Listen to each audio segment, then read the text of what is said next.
챕터 1 지구의 꿈을 살기. 데니스 오하라, 토론토 대학교 생태신학 명예교수. 문명사학자인 토마스 베리가 1988년 지구의 꿈을 출간했을 때 시적인 그의 언어는 몇몇 독자들을 실망시켰다. 그는 이 같은 동요를 환영했는데 그 동요가 그가 도전하고자 했던 세계관을 드러냈기 때문이다. 예를 들어 그는 식물들과 곤충들, 심지어 태양계들을 주체로 규정지었다. 이는 오직 인간만이 주체이고 다른 모든 존재를 객체라고 보는 우주론적인 관점을 견지하고 있었던 이들이 거부할 개념이었다. 하지만 베리는 현대 과학이 우주가 존재해온 내내 그 이야기 가운데 있는 모든 역할자, 식물, 곤충 혹은 태양계가 우주의 창발에 실제적으로 기여하고 있으며 그 역할자 가운데 하나라도 부재하다면 그 줄거리를 비가역적으로 변경시키고 그럼으로써 다른 결과를 낳게 될 것이라고 우리를 가르쳐 왔다고 반박할 것이다.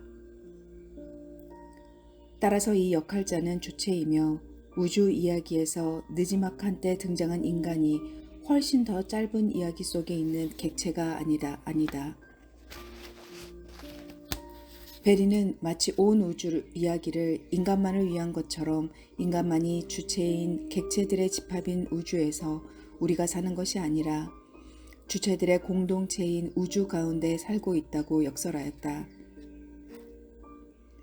마찬가지로 베리가 지구의 꿈에 관해서 썼을 때 독자들은 행성이 꿈을 꿀 수 있다는 말에 당황해했다.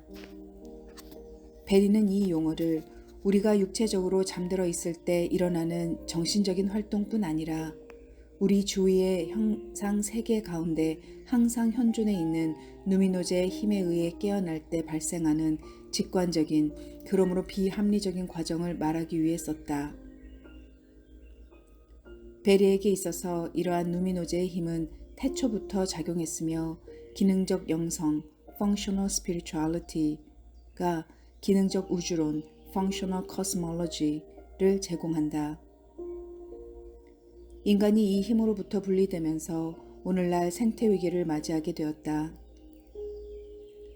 따라서 베리는 우리를 고통스럽게 하는 생태 위기를 다루기 위해 기능적 우주론과 기능적 영성과 다시 연결되어야 한다고 처방한다. 이 같은 논점이 본고의 초점이다. 지구의 꿈을 이해하기, 이해 가능성. 경험과학은 우주 창발에 처음으로 거슬러 올라가면 우리가 상상하기 힘든 밀도와 온도를 지녔으나 매우 작은 크기를 지닌 원시 특이점으로 폭발하게 되는 대략 138억 년 전의 시공간에 이르게 된다고 밝힌다. 우리가 거주하고 있고 우리를 출현시킨 우주는 그 찬란한 불꽃의 순간에 공간과 시간을 함께 만들어낸 하나의 시작점을 가지고 있다. 이 같은 실증적 연구는 우주의 물리적 법칙이 오랜 세월 일관성을 지녔기에 가능하다. 이 같은 일관성은 우주 안의 질서와 예측성으로 나타나며 현상 질서를 연구할 수 있게 해준다. 우리는 수소 원자가 결합하는 방식과 은하계가 서로 충돌할 때 벌어지는 일들, 생명체들이 상호작용하는 방식을 식별하고 예측할 수 있다. 우리 환경의 질서와 기능을 인식해서 우리의 행동과 선택이 우리가 거주하고 있는 세계의 한도 내에 가장 잘 들어맞도록, 그럼으로써 번영 가능성을 높이도록 우리 자신의 존재 방식을 조직할 수 있다. 베리는 테이야르 샤르댕의 저서에 나타난 귀납적 추론을 사용해서 이같이 질서를 지닌 우주를 성찰한다. 베리는 우주가 존재해왔던 138억 년의 시간을 회고적으로 분석하면서 태초의 특이점으로부터 오늘날 존재하는 모든 개체에 이르기까지 우주 이야기에서 계속해서 복합성이 증대됐다고 밝힌다. 우주 이야기에서 분화는 수소와 은하계, 생명체와 같은 점점 더 다양한 역할자로 우주를 채웠다. 그 고유한 주체성을 통해 개체는 더 서로 연결된 단일 서사의 친교의 일부분으로 존재하면서도 각자의 역할을 수행하고 고유한 방식으로 우주의 진화에 기여한다. 그는 이 같은 출현 혹은 우주 생성의 패턴이 인간이 관찰할 수 있는 영역뿐 아니라 우주 전역에 적용된다고 가정한다. 그는 이 관계를 우주 생성의 원리라고 일컫는데 우주의 진화는 시공간에 걸쳐 모든 실제 수준에 있어서 분화, 자기생성 혹은 주체성, 친교로 특징 지어진다. 이 세 용어는 모든 존재를 지배하는 주제들이자 기본적인 지향성을 가리킨다. 열역학 제2법칙이 질서를 흐트러뜨리는 우주 안의 역학을 말한다면 우주 생성의 원리는 질서를 세우는 역학을 말한다. 지향성. 귀납적인 추론을 통해 베리는 우리가 의미로 가득 찬 우주, 즉 목적성을 지닌 우주 이야기 한가운데 살고 있다고 결론을 내린다. 더욱 커져가고 상호 의존적인 우주의 복합성은 그 기능에 있어서 어떤 지향성을 드러낸다. 어떤 의미에서 우주의 구조들은 목표를 지니고 있다. 구조들은 어떤 무심한 우주에서 일어난 임의적인 충돌의 결과인 양 전적으로 우연적인 것만은 아니다. 이야기 속에서 각각의 주체가 감당하는 역할은 그 형태와 그것이 다른 주체와 상호작용하는 데 있어서 지닌 특별한 능력에 달려있다. 수소는 그 구조와 반응성의 한계에 따라 다른 원자들과 결합하며 이는 두 개의 수소 원자로 구성된 헬륨 분자나 산소 혹은 주기율표의 다른 원소들과 구분된다. 은하계와 생명체 역시 비슷하다. 각 개체는 우주 생성의 창조성에 이끌리며 수동적인 방관자에 그치지 않는다. 각각은 고유한 자발성에 따라 우주 내에서 행하며 진화의 서사에 독특하게 기여한다.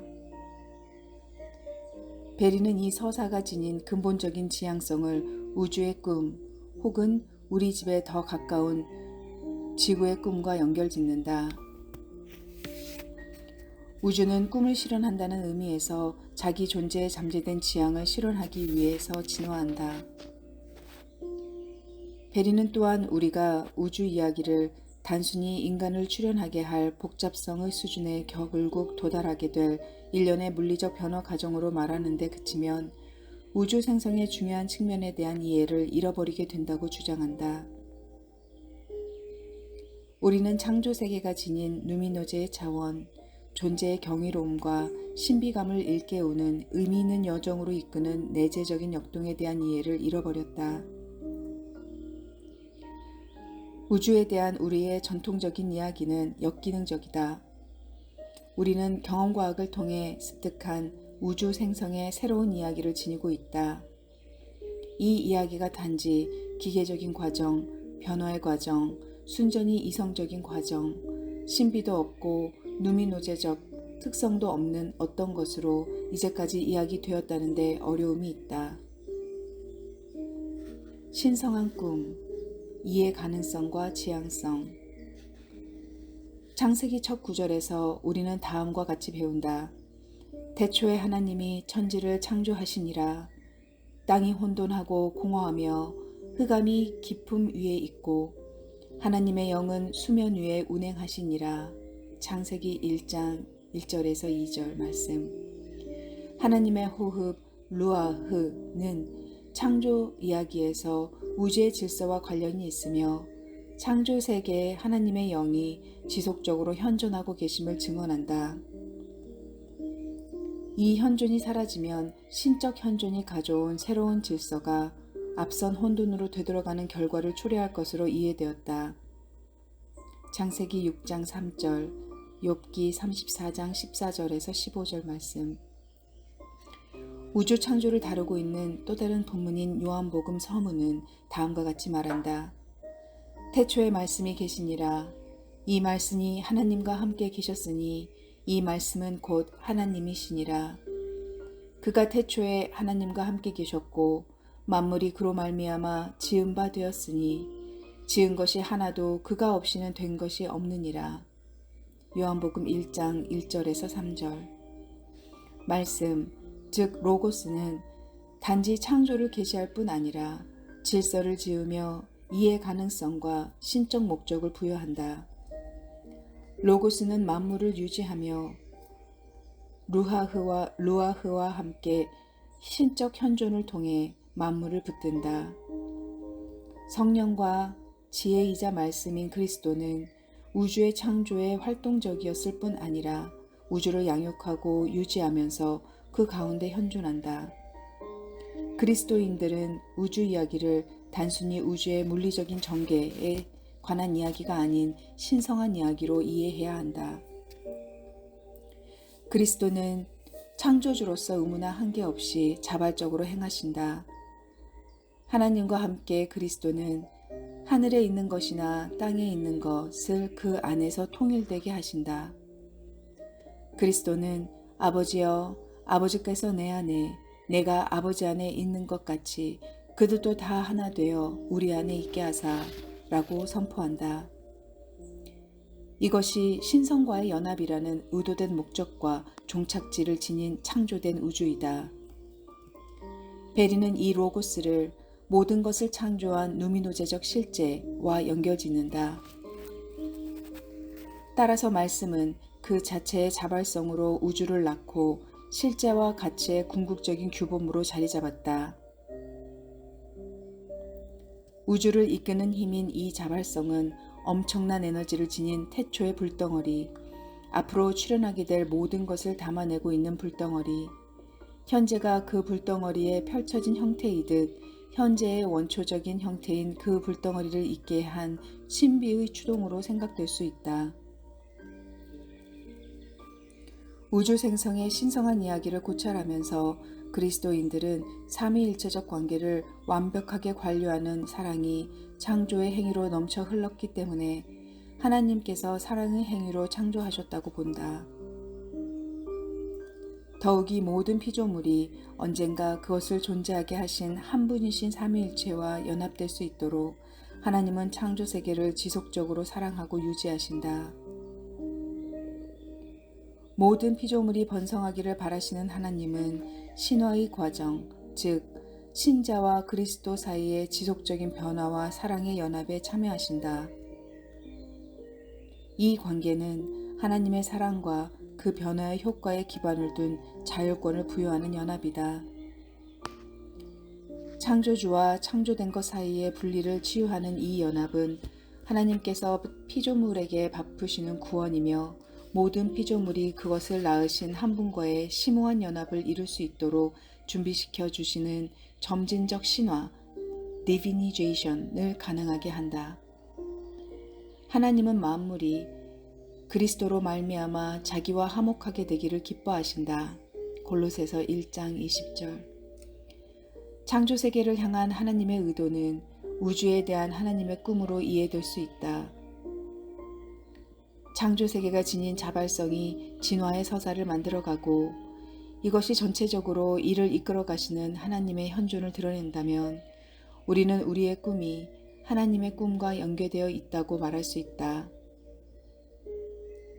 이러한 맥락에서 베리는 하나님의 꿈은 또 우리가 위에서 말한 금지되지 않은 자발성을 통해 나타난다.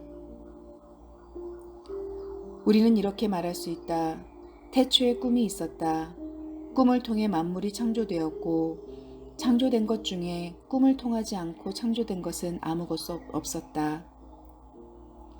만물이 꿈에 관여하지만 인간으로서 우리는 특별한 방식으로 이 꿈에 관여한다고 말한다. 인간이 그의 꿈 혹은 행위를 하나님의 꿈과 조화시킬 때 그는 또한 지구의 꿈을 살아내는 것이며 창조 세계가 하나님과의 궁극적인 연합을 향해 진화해 갈 수 있게 한다. 하지만 인간의 창조성에 내재되어 있는 선택의 자유로 인해 인간은 하나님이 원하시거나 혹은 창조의 누미노제적 질서가 초대되는 것 외에 다른 것을 행할 독특한 능력을 지니고 있다. 인간은 우주 생성의 경향성을 거슬러 행동하기로 창조 세계의 악몽이 되기로 선택할 수 있다. 이 같은 성향을 제한하기 위해 베리는 서구 문명이 지구의 꿈을 존중하는 동시에 기능적인 우주론과 조화를 이루는 기능적인 영성을 다시 획득해야 한다고 처방했다. 기능적 우주론과 영성은 단순히 사상이나 윤리적 규범의 모음이 아니라 온 창조 세계가 신비이신 구분과 보다 더 완전한 연합을 이룰 수 있도록 창조 세계와의 사랑의 관계성 안으로 들어가기로 자유롭게 선택하신 신적 근원과 적극적으로 마주하도록 돕는다. 데니스 오하라 지구의 꿈을 살기 첫 번째 파트를 마칩니다.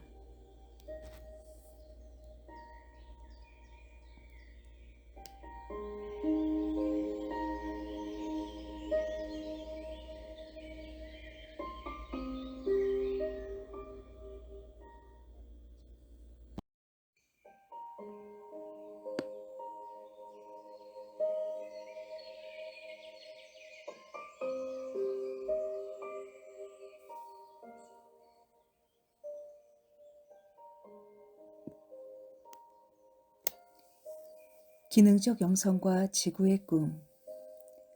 역사적으로 대부분 인류 문화들은 그들이 거주했던 우주에 누미노제적 차원이 있었다는 것을 알고 있었다. 이전 문화들은 우주를 성스럽게 여겼는데 신들에 의해서 창조되고 따라서 신성을 계시한다고 보았기 때문이다. 온 우주가 현신, 즉 신성의 계시 혹은 현현이 될 수 있었다. 신들의 피조물이자 이 신성한 우주의 거주자인 인간은 이 신성을 필연적으로 공유했다. 혼돈으로부터 우주를 질서지은 신성한 힘들은 인간을 질서지은 동일한 힘이었다. 따라서 우주의 질서는 각자가 마땅히 지켜야 할 질서였다. 이러한 힘들과의 조화 밖에서 사는 것은 자기 존재 혹은 환경과 부조화를 초래하고 이는 개인적인 질병 혹은 황폐한 풍경으로 드러나거나 심지어 죽음에 이르게 할 수 있었다. 따라서 우주가 그 시작으로부터 영적이고 물질적인 차원 둘 다를 지니고 있다는 생각이 전적으로 낯선 것은 아니다. 고 생물학자인 샤르댕이 제안했고 베리가 발전시켰던 것은 138억 년 전 매우 작은 원시적 특이점으로부터 출현한 비가역적인 창발적 우주에 대한 최근의 과학적 서술에 이 개념을 적용한 것이다. 인류 역사에 있어서 그 어떤 문화도 우리의 우주적 기원과 진화를 지난 150년 사이에 현대 과학이 발견한 방식으로 이해하지 못했다. 물론 우리가 현대 과학의 방법론들을 그 기원들로부터 그 우주적 이야기가 지닌 물리적 진화를 계산하고 말하는 데 사용할 수 있다고 하더라도 그 같은 방법론들은 그 이야기가 지닌 영적인 차원들을 식별하고 확증하지 못한다. 후자는 경험과 성찰을 통해 유추될 수 있을 뿐이며 과학보다 신앙에 의해 확증된다. 명백한 지향성과 방향을 지니고 펼쳐지는 이처럼 광대한 규모의 진화의 서사에서 인간이 성스러운 것으로 여겨지는 누미노제의 차원을 인식해 왔다는 점이 놀랄 만한 일은 아니다. 베리는 자연세계의 장엄함, 즉 그 아름다움과 힘, 심지어 그 위험에 대한 경험이 우리의 정신을 확장해주며 우리 자신과 우리 존재의 신비에 대한 깊은 지식에 이르게 한다고 보았다. 창조세계의 장엄함 속에서 시간을 보냄으로써 우리는 누미노제의 차원에 대한 경이로움과 경외심을 고양하고 다른 사람과 다른 피조물, 하나님과의 유대감을 발전시킬 수 있다. 우리의 상상력, 지성, 영적인 삶이 건강하게 자라갈 수 있도록 심미적 감상과 영적인 경험에 대한 우리의 본능적 이끌림을 동시에 키워갈 수 있다. 내면의 평화가 자라면 우리는 다른 사람들과 다른 피조물에게 보다 더 관대하고 긍정적일 수 있게 된다. 이 같은 이유로 인해 베리는 인간의 내적 삶은 자연이라는 외적 세계에 의해 외적 세계에 직접적으로 의존한다. 인간의 상상력이 하늘로 솟아오르는 새들의 위대한 비상을 통해서 한여름의 열기를 가르는 폭우와 번개와 천둥을 통해서 활성화된 이후에야 인간 영혼 안에 심오한 내적 경험들이 일깨워질 것이다 라고 주장한다. 우리를 둘러싸고 있는 외부 세계의 광휘와 창조성이 줄어드는 만큼 인간의 감정적, 상상적, 지적, 영적인 삶이 줄어들거나 소멸된다. 건강한 행성 속에서 인간의 건강을 추구하는 데 관심을 두고 베리는 기능적 영성이 우리를 다른 피조물들로부터 소외시키는 결정보다 친밀하게 하는 데 관심을 두어야 한다고 역설한다. 기능적 영성은 가난한 이들과 빈곤해진 지구를 포함한 파괴된 지구 공동체를 위한 정의를 추구해야 한다. 다른 피조물들이 빈곤해지면 그 영성과 존재 자체가 창조 세계에 의해 형성되고 지지받는 인간 역시 필연적으로 빈곤해진다. 어떤 요소 혹은 생태계이건 창조 세계의 일부가 줄어들거나 사라지면 하나님의 계시 역시 상실된다. 이는 우리 주위의 세상에서 하나님을 경험할 수 있는 우리의 능력을 감소시키며 누미노제적인 신비가 지닌 경이로움, 영광과 질서를 말하는 창조세계의 목소리를 침묵하게 만든다.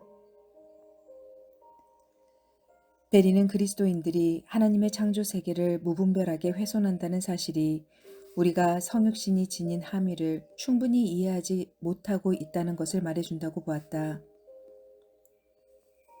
요한복음 서문에서 시간과 창조된 모든 것들 이전에 존재하셨던 그리스도가 육신이 되어 우리 가운데 거하신다. 요한복음 1장 14절라고 밝힐 때 이는 그리스도의 두 가지 본성, 즉 신적이고 인간적인 본성을 나타낸다.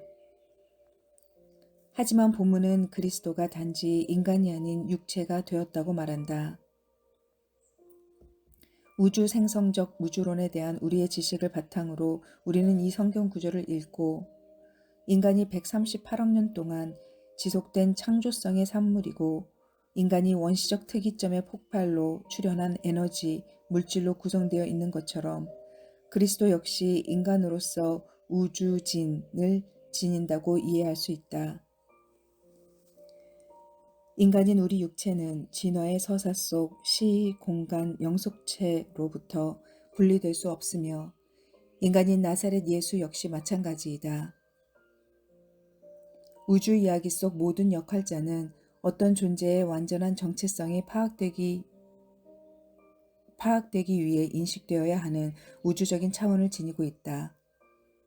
따라서 그리스도의 성육신은 2000년 전 중동에서의 짧은 현현에 제한되지 않는다. 그의 육체성은 창조세계 가운데 그가 내재하는데 또 다른 차원을 지니고 있다는 것을 의미한다. 예수 안에서 육체가 됨으로써 하나님의 영원한 로고스는 하나님의 창조세계의 모든 차원에 들어오셨다. 진실로 하나님의 로고스는 예수 안에서 지구가 되셨다. 인간인 우리가 지구로 형성되고 이루어졌기 때문이다. 마찬가지로 예수가 호흡한 산소 분자는 우리가 지금 호흡하는 산소 분자이다. 그레거스는 결론적으로 신화의 범주가 온 창조 세계를 아우르는 것처럼 구원의 범주가 온 창조 세계로 확장되어야 한다고 주장한다. 더욱이 내재로서의 성육신은 하나님의 계시로서의 창조가 성스러운 모든 것들에 대한 존중을 요청한다는 것을 의미한다. 우리가 우리 이웃들 가운데서 하나님을 보도록 요구받을 때 성육신은 하나님의 모든 피조물 가운데서 우리가 하나님의 현존을 인식하도록 요구한다. 우리가 지구에 해를 입히면 사람과 지구 공동체의 다른 구성원들에게 필연적으로 해를 끼치게 된다. 그럼으로써 우리는 창조 세계로부터 우리 자신을 분리하고 수십억 년에 이르는 우주 생성의 창조적인 흐름을 거스르며 성스럽게 계시된 신화에 저항한다. 이는 에덴 동산에서의 아담과 이브의 교만에 비견될 만한 오만이다. 두 가지 결정 모두 분리되고자 하는 의지, 존재하게 하고 이를 계속 유지하고자 하는 것에서 독립을 선언하려는 의지를 나타낸다.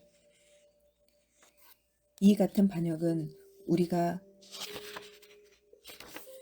신화되기를 바라시는 하나님의 바람을 거부하는 것이며 따라서 우리의 구원을 거스르고 우리의 안녕을 병들게 하는 결과를 가져온다. 지구의 꿈 살기 파트 2를 마칩니다.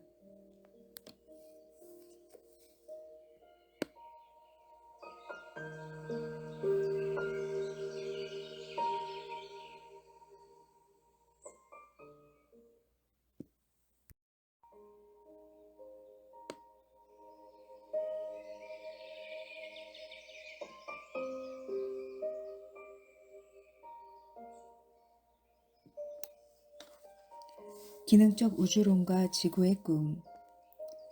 서구 문명을 형성한 우주론적 비전은 최근에 이르기까지 지난 2000년 동안 크게 변하지 않았다. 코페르니쿠스 혁명으로 천동설에서 지동설로 바뀌면서 지구가 더 이상 우주의 중심이 될 수 없었지만 인간의 근본적인 지위는 그 위치가 아닌 중요성에 있어서 중심에 확고하게 자리 잡고 있었다. 베리는 인간이 어떻게 우리의 미래를 위험에 빠뜨릴 생태적 위기를 초래한 이유를 설명했다. 그는 특히 지난 몇백 년 동안 지구를 지배해온 서구 문명에서 사람들이 자신들을 다른 피조물로부터 분리된 우월한 존재로 여겼다고 지적했다. 더불어 인간은 창조세계의 성스러움에 대한 이해를 잃어버렸다. 다른 피조물들과 분리되었다고 상상하면서 인간은 지구를 손상하는 것이 그들 자신을 손상하는 것이라는 점을 충분하게 인식하지 못했다. 인간이 하나님의 형상에 따라 지음을 받고 홀로 영혼과 합리적인 정신, 즉 주체성을 부여받은 은총을 입었기 때문에 다른 피조물보다 우월하다는 잘못된 생각은 인간 이야기에 자원을 공급하는 객체들에 불과하다고 여긴 창조세계에 대한 인간의 지배권을 강화했다. 이 타락한 창조세계에서 성스러운 차원의 부재는 아무런 처벌을 받지 않고 지구를 이용할 수 있다는 확신을 지니게 했다. 성스러운 물건들과 장소들은 존중받고 심지어 숭배되어야 하지만 세속적인 물건들과 시스템들은 그 같은 내재적 가치를 지니지 않으며 행위자의 성향과 능력에 따라 이용될 수 있다. 이 같은 사고방식을 지니고 지구를 착취하게 된 건 어쩌면 불가피했을 것이다. 우리는 인간을 창조세계의 중심에 두기를 선호하는 보다 정적인 우주론에서 이전에 불가능했던 방식으로 실제의 상호 의존적 본질에 대한 이해를 갖게 해주는 우주생성적 우주론으로 현재 옮겨가고 있으며 그 같은 중대한 변화에 보통 수반되는 도전을 경험하고 있다. 어떤 문화가 새로운 창조 이야기를 받아들일 때 이 경우 성경적 영감을 지닌 창조 이야기에서 과학적으로 구성된 창조 이야기로 6일간의 창조로부터 138억 년 동안 계속된 진화로 이 같은 수용은 즉각적이지도 보편적이지도 않다. 앞서 문화가 지닌 관습과 실천들에 깊이 뿌리 박혀 있는 이전 이야기와 연계된 가치들이 쉽게 폐기되거나 새로운 규범들로 대체되지도 않는다. 새로운 우주론의 전환은 새로운 이해가 의사결정을 안내하는 의미의 지평이 되기까지 종종 여러 세대를 필요로 한다. 불행하게도 우리에게는 새로운 우주론으로 더디게 나아갈 사치를 누릴 여유가 없다. 종의 차원에서 우리 인류가 초래한 대량 멸종사건 한복판에 있기 때문이다. 실제로 수백만 명의 사람들이 매해 예방할 수 있는 환경적 요인들 때문에 목숨을 잃고 있으며 그들에게는 더 이상 아무런 시간이 남아있지 않다. 138억 년 동안 단 하나의 비가역적이고 반복될 수 없으며 끝없이 펼쳐져 가는 우주 생성 이야기로 볼 수 있는 우주에 대한 현대적인 이해가 인간과 다른 피조물들 사이의 착취적인 관계를 치유할 수 있다. 이 서사 속에 등장하는 모든 역할자가 전개되는 줄거리에 기여하며 그 이야기가 다음에 어떻게 펼쳐지게 될 것인지 영향을 미치기 때문에 각각의 역할자는 별로 중요하지 않은 무관심한 관중이 아니라 주체이다. 인간만이 유일한 주체이고 다른 피조물들이 펼쳐지는 인간 역사의 단순한 배경으로 여겨졌던 오래된 우주론과 달리 이제 우리는 우주가 객체들의 집합이 아니라 주체들의 친교임을 안다. 모든 존재는 그 자신의 내적 형태, 그 자신의 자발성, 그 자신의 목소리, 자기 선언할 수 있는 능력과 주체 대 주체의 관계성 속에서 우주의 다른 구성 요소에 현존할 수 있는 능력을 지니고 있다. 인류는 지구의 창조 시간표 속에서 조건이 충분히 복잡해지고 여건이 조성되었을 때 출현했다. 우리가 도착하기에 앞서 원핵 생물과 진핵 생물이 대기 중 산소 수준을 안정시켰고 식물들은 세포 내에 태양 에너지를 저장하기 위해 광합성을 발달시켰으며 환영동물과 다른 토양 생물들은 땅을 비옥하게 만들었고 포유류는 지상 동물들 가운데서 특별한 우위를 점하게 되었다. 적절한 조건이 조성되자 인간이 이야기에 등장할 수 있었다.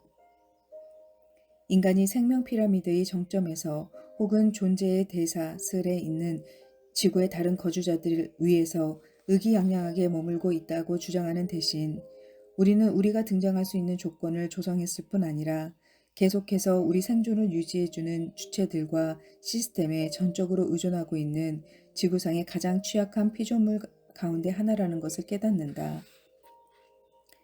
그들이 번성하는 만큼 우리도 번성할 수 있다.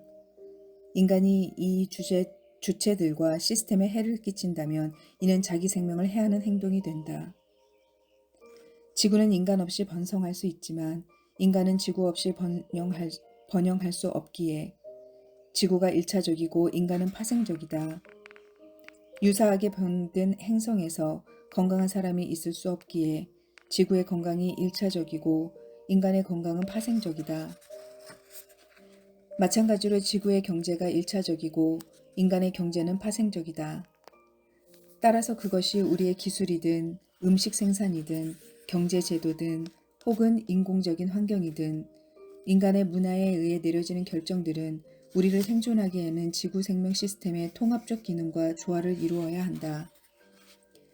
인간은 지구 시스템 가운데 깊이 통합된 방식으로 살아야 하며 번영하기를 바란다면 인간과 행성 모두를 상호 증진시킬 수 있는 방식으로 살아야 한다. 인간의 문화를 지구와 분리된 방식으로 구조화하기보다 지구와 공생적으로 기능하게 해야만 한다. 인간이 초래한 생태적 파괴 때문에 지구의 모든 하부 시스템을 치유하는 것이 오늘날 인간을 치유하기 위한 전제 조건이다. 베리가 역설하고 있듯이 이제 인간과 자연세계는 하나의 성스러운 공동체로서 미래를 향해 나아가거나 공멸하게 될 것이다. 우리는 성스러운 공동체인 이 자연세계와 통합하려 하지 않고 자연 공동체와 착취적인 관계를 지닌 인간 공동체로서 미래로 나아가려고 노력해왔다. 베리는 우리가 지구의 꿈과 인간들의 꿈을 반드시 구분해야 한다고 역설한다. 후자는 분화, 주체성, 친교의 원리들을 증진하는 우주 생성의 일반적인 경향성과 반드시 일치나 조화를 이루지 않는 자유로운 선택을 내릴 수 있게 해주는 인간 고유의 자기 반성적 의식을 행사하는 것으로 생겨난다. 그는 우리가 꿈꾸는 비전이 창조적인 만큼 파괴적일 수 있다는 사실을 또한 깨달아야 한다고 역설한다. 수세기 동안 우리 산업경제는 지구를 몇몇 다른 사람들을 포함해 지구 공동체의 다른 구성원들을 희생시키거나 채취하거나 추출해야 하는 단순한 자원의 보고로 여겼다. 더 큰 의미의 지평을 지닌 창조세계의 누미노제적 차원을 무대 중심에 놓인 인간이라는 비전으로 대체했다. 결국 이 착취적 경제는 인간을 지구 공동체의 다른 구성원들로부터 분리했는데 이는 인간이 자신만을 주체로 보고 다른 모두를 그저 객체로 보았기 때문이다. 그 같은 경제체제는 창조세계가 지닌 자발성과 분리된 채로 남아 있었는데 지구의 진화를 증진하고 발달시키기보다 소멸하고 지연시켰기 때문이다. 탐욕과 교만이 조장한 힘과 진보를 향한 인간의 꿈은 그 같은 비전의 내재한 위험을 우리가 볼 수 없게 만들었다. 그 같은 착취적 경제가 우리를 대량 멸종 사건으로 몰아넣었고 이처럼 격변하는 현실을 우리가 인식하고 있음에도 불구하고 우리가 계속해서 우리 자신의 종말의 전조가 되는 바로 그 행동들을 계속 강화해 나가고 있다는 사실은 우리 정신에 이 같은 병리적인 관점이 얼마나 깊숙이 뿌리내리고 있는지, 창조세계가 지닌 누미노제적 특성들을 우리가 얼마나 망각하고 있는지를 보여준다. 실제로 산업질서와 사고방식은 우리 문화에 단단히 자리 잡고 있어서 그 규범을 근본적으로 수정하려는 시도를 사회 존재 자체에 대한 위협으로 여기고 이를 비합리적이거나 순진한 것으로 치부한다. 우리는 길을 잃었다. 베리는 우리의 유전부호, 지네틱 코드를 통해 우리가 소통하는 지구의 안내를 더 잘 따르고 지구가 지닌 한계를 존중할 수 있는 우리 문화를 재형성해야 한다고 처방한다. 우리의 유전부호는 우연과 초기 형태의 생명체들이 부과한 생존 과제들에 대한 응답을 통해 창발해 왔으며 우리 생존과 번성에 적합한 존재 방식을 증진하고 따라서 지구의 꿈과 그 보조를 맞춘다. 베리에게 있어서 우주 안에 있는 모든 개체는 그 자신의 자발성에 내에서 기능하며 그 존재가 지닌 내재적 경향성을 실현한다. 생명체에서 이 같은 자발성은 우주 생성의 역동성 속에서 창발해온 유전 부호를 따라 기능하며 생명체의 기능과 그것이 진화해온 우주를 불가분하게 연결한다. 이러한 자발성은 식물과 동물이 양분을 얻고 계절에 적응하고 자연세계를 구성하는 무수한 이 모든 활동들을 수행하도록 인도하고 활성화한다. 모든 것은 그 자신의 역할, 그 자신의 고귀함, 존재하고 적당한 서식지를 갖고 우주의 기능 가운데서 적절한 역할을 실현할 자기 권리를 지닌다. 하지만 비록 고유한 역할과 고귀함을 지니고 있지만 이러한 주체들은 우주 공동체로부터 분리될 만큼 구별되거나 개체적이지 않다. 마치 중력이나 자기장이 존재하지 않는 것처럼 행동하면서 자신들을 형성한 우주의 법칙과 규범에 이질적인 방식으로 독자적으로 기능하는 수소 원자와 은하계, 생명체는 없다. 자기 몰두적인 문화에 우선권을 줌으로써 유전 부호를 경시한 인간을 제외하고 온 우주 이야기를 태고적 잠재력의 완전한 실현을 위해 진화시켜 나가고 있는 우주의 꿈 밖에서 기능하는 역할자는 아무도 없을 것이다. 베리가 충고하고 있듯이 우리는 이야기와 공유된 꿈의 경험을 통해 시간 발달적인 맥락 가운데 있는 생명체계들의 공동체 속에서 비판적인 성찰을 통해 종의 수준에서 인간을 재창조해야 한다. 깊고 지속적으로 종 수준에서 인간을 재창조하는 것에 미치지 못하는 것은 우리 앞에 놓인 거대한 도전에 대한 부적절한 대응이 될 것이다. 적절한 응답은 경제적, 정치적, 사회적이고 종교적인 체계들의 재창조를 요청하며 이를 위해 적어도 인간의 변형을 위해 앞서 우리가 기울인 노력에 상응하는 노력이 있어야 한다.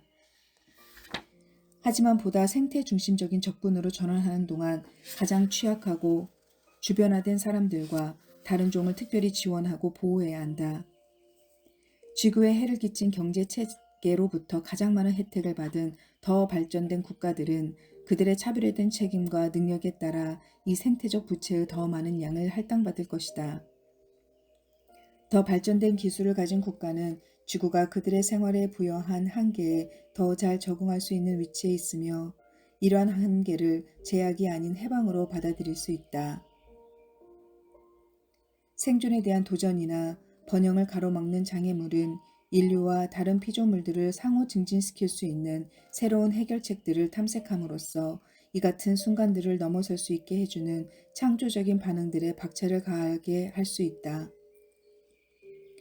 생태 위기가 기술 문화에 강제하고 있는 한계는 보다 지속 가능한 방식을 촉진할 뿐만 아니라 그간의 피해를 치유하는 보다 환경 친화적인 접근 방식을 발전시킬 기회가 될 수 있다. 지속 가능하고 회복적인 접근 방식을 이미 견지하고 있는 이러한 문화 요소들을 환영하고 더 널리 퍼뜨릴 필요가 있다. 인류는 우리가 절대적으로 의존하고 상호 연결된 통합적인 생태계, 하나의 성스러운 공동체와 이야기의 일부이다. 관계성은 참으로 우주 생성의 그 시초부터 내재해 있었다. 그리스도인들에게 이는 놀라운 일이 아닌데 상호 내주적인 관계성 가운데 계신 삼위일체가 창조의 근원이기 때문이다. 하나님과의 올바른 관계는 인간에게 하나님과 이웃을 모두 사랑할 것을 요구하며 여기서 이웃은 인간과 다른 피조물 모두를 포함한다. 우주적이고 영적인 차원에서 다른 피조물과 이같이 깊은 상호 연결성을 인식하는 것은 우주 생성의 138억 년에 걸쳐 우리가 출현할 수 있는 조건들을 조성하고 우리가 계속 존재할 수 있는 시스템과 자원을 생산하고 어려움을 극복하고 새로운 가능성을 상상할 수 있도록 우리 상상력의 미학적인 자양분을 공급해주고 오늘날 생태 위기의 도전에 맞설 수 있도록 정신적인 에너지를 공급해준다. 138억 년에 걸친 우주적 창조성에 우리를 일치시켜준다.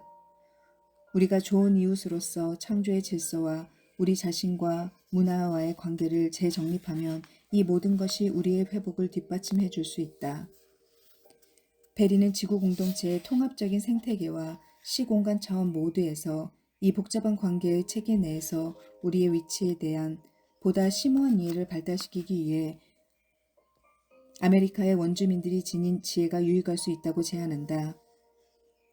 캘리포니아의 포아탄 레나프와 레나페의 후손으로 태어난 잭 디 퍼브스는 원주민들에 대해 이렇게 말한다. 우리에게는 정말이지 주별이라는 게 없습니다. 내 손을 잃게 된다고 해도 저는 여전히 살 수 있습니다. 내 다리를 잃고도 여전히 살 수 있습니다. 내 눈을 잃어도 여전히 살아갈 수 있습니다. 하지만 공기를 잃게 되면 저는 죽습니다.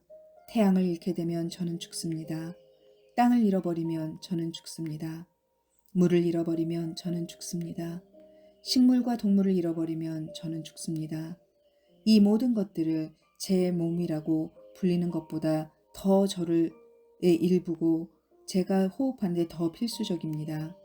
무엇이 제 진짜 몸일까요? 우리는 유럽 신화가 가르치는 것처럼 자율적이고 자기 충족적인 존재가 아닙니다. 우리는 나무처럼 뿌리 내리고 있습니다. 하지만 우리가 지닌 뿌리는 마치 탯줄처럼 우리와 우리의 코와 입에서 나와 나머지 세상과 영원토록 연결되어 있습니다. 포브스의 말은 우리의 몸이 알란 와츠가 피부로 둘러싸인 자아라고 부른 것에 국한되지 않는다는 것을 상기시켜준다. 우리의 몸은 우리가 거주하는 환경과 엄격하게 구별되지 않고 환경과의 지속적인 대화 가운데 있다. 원주민 문화가 지닌 지혜는 창조의 다른 부분이 우리의 친족들, 즉 심오하게 통합된 관계들로 맺어진 우리의 자매와 형제라는 걸 인식할 뿐 아니라 창조 세계가 또한 누미노제적인 차원을 지니고 있음을 상기시켜준다. 따라서 우리는 우리가 대접받고 싶은 대로 우리 이웃들을 대하면서 다시금 우리와 지구 공동체의 다른 구성원들을 상호 증진시키는 방향으로 행동해야 한다. 우리는 의리의 의도를 우주 이야기의 의도와 일치시켜야 한다. 베리에게 있어서 이는 지구의 꿈을 함께 나타내는 상호 연관된 기능적 우주론과 기능적 영성을 받아들여야만 한다는 것을 의미한다.